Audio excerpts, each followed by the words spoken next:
Hey guys, it's Jonah here and welcome to Supermarket Sunday. It's been a while, so please be gentle with me.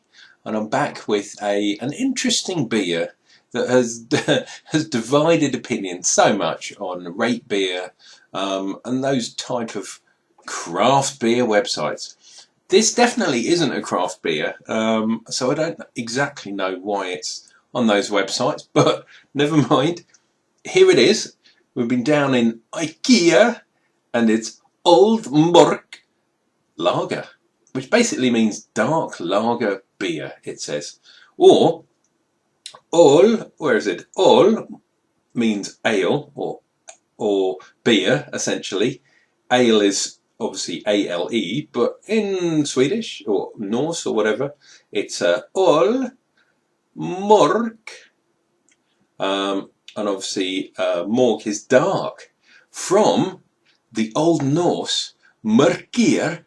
I'm sure Tony Yates, if he's listening, he will probably correct me for my terrible pronunciation. But IKEA says Old Mork Lager. Basically it's a dark lager. And the branding's quite good, I like it. It's obviously got the IKEA logo. It's a dark beer, so it's got a dark bottle. It's got a little neck chief which gives you some information.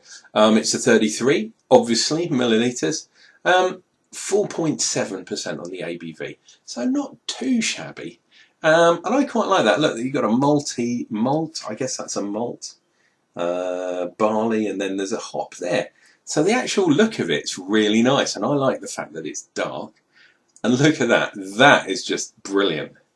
The cap has a picture of a bottle opener on it, just in case you forget how to open a bottle of beer, because you've had far too many of these. It's got some complete wrongness on the back. It says contains barley malt, as if we didn't know, and it says contains gluten, and it says lots of other rubbish that's of no sense whatsoever. But I kind of like this. So we're going to open it and see what we get. Old Mork. Definitely got a bit of a hiss on there. Nothing. This is a little bit like... Actually, I did get some sort of grain on there. Got a weird sort of French-looking glass, but why am I using this glass? Of course, it is also from IKEA, because we were there buying other stuff. So I'm assuming this might be a 330 glass. That would be good, wouldn't it? And of course, those Swedish guys, they know exactly what they're doing. And it fits in the glass perfectly well. Look at that, nice creamy head. I'm liking that. Colour, it's a dark ale. Obviously, it's quite dark. And the carbonation, if you can just about see, we've got quite a good amount of carbonation on there. So it's definitely a dark beer. In German they might call this an Altbier, or an old beer. We're getting a kind of caramelly, is it a malt kind of aroma? No, not really. It tastes, it smells, should I say. Yeah, like they've added that caramel sort of sugary stuff to it, which might account for the actual colour. But it says it's got barley in.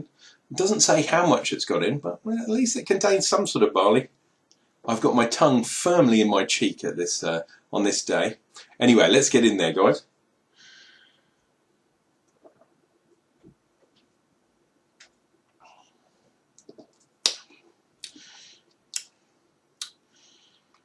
It's definitely beer. That is actually not too bad, I have to say. It does have, yeah, it's a little bit watered down. It tastes like they've added some water to it. The caramelly taste is not too bad. It does taste like it comes from, oh, hang on, getting a little bit of a sort of metallic-y twang in the right at the far end. Right, very late on the taste. I'm surprisingly, yeah, I think this is a lot better tasting than I thought it was going to be.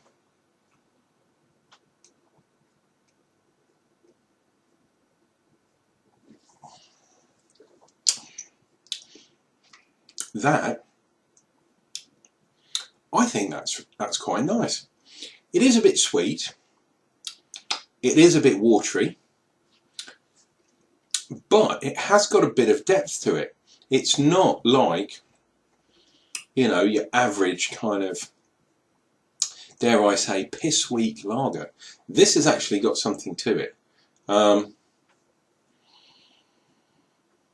And it does have some kind of multi-profile to it, which is really interesting.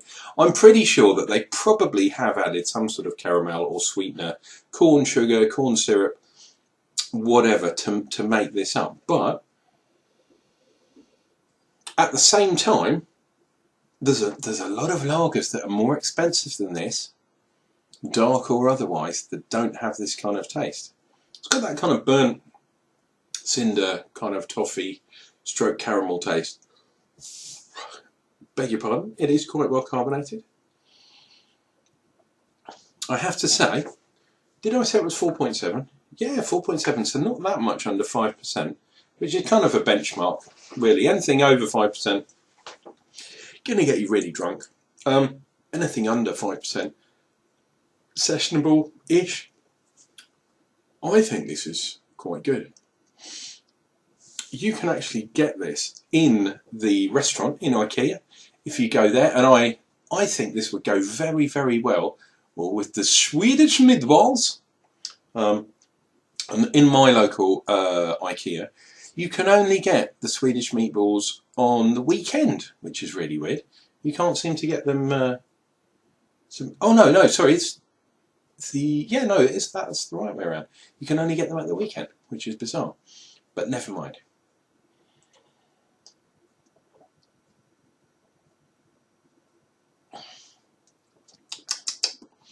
Okay, it is what it is. I paid a little bit over £1 for one of these, so it doesn't quite meet the Christian Brubert cheap deal of the week kind of thing, but I am very much pleasantly surprised with this. Would I drink this in a craft brew pub? No. Would I order this at a beer festival? No. However, every beer, my friends, has a unique place in this world.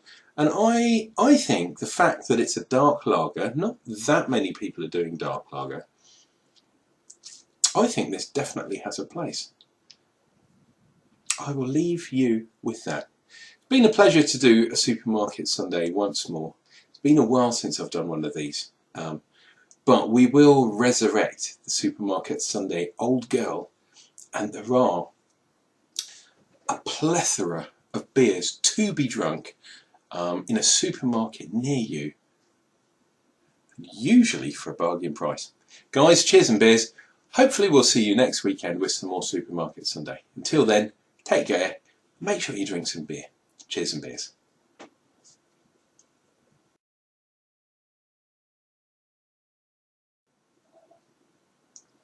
Swedish meatballs?